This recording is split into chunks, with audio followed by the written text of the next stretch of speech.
Hello, welcome to the life of Jakobson, a closer view to his most important contributions in linguistics. Roman Jakobson was born in Russia on October 11th of 1896 and died on July 18th in 1982. He was a Russian thinker and linguist who became one of the most influential linguists of the 20th century by pioneering the development of structural analysis of language, poetry, and art. Thanks to this, Jakobson was instrumental in the European development of structuralism in linguistics and in literary theory, influenced by the work of Fernand de Saussure. Also, Jakobson developed techniques for the analysis of sound systems in languages, inaugurating the discipline of phonology. He went to the University of Moscow in 1914 when he enrolled in the Department of Slavic and Russia of the Histoire-Philological faculty, where linguistics was a required subject.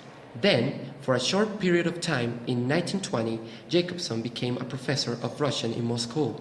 That same year, Jakobson moved to Prague to continue his doctoral studies. Years later, in 1941, he reached the New York City, when he taught at Columbia University, Harvard University, and Massachusetts Institute of Technology. By 1943, he became one of the founding members of the Linguistics Circle of New York. Through his teaching in the United States, Jakobson helped to bridge the gap between European and American linguistics. He had a profound influence on general linguistics, especially on Noam Chomsky's, and on Slavic studies, but also on semiotics, anthropology, psychoanalysis, ethnology, methodology, communication theory, and literary studies. Linguistics, the science of human language, is at the core of Jakobson's life work. In his famous model, Functions of Language, he claims that any act of verbal communication is composed of 6 elements or factors. First, a context, the co-text, that is, the other verbal sign in the same message and the world in which the message takes place. Second, the addresser. Third, an addressee or receiver. Fourth, a contact between an addresser and an addressee.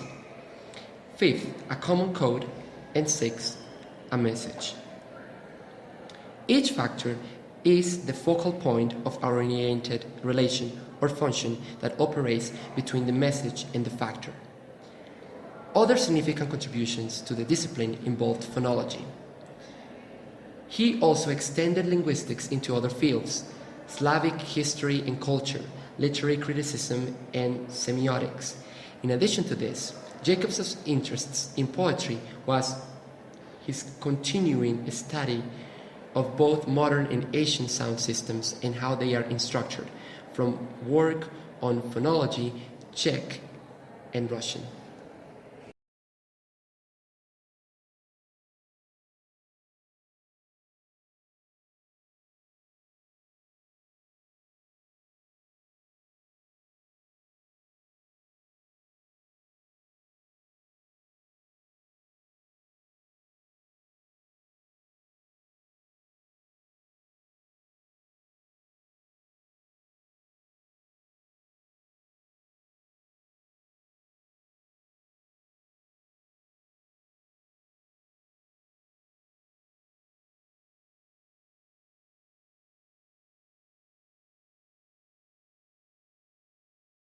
Created using Powtoon.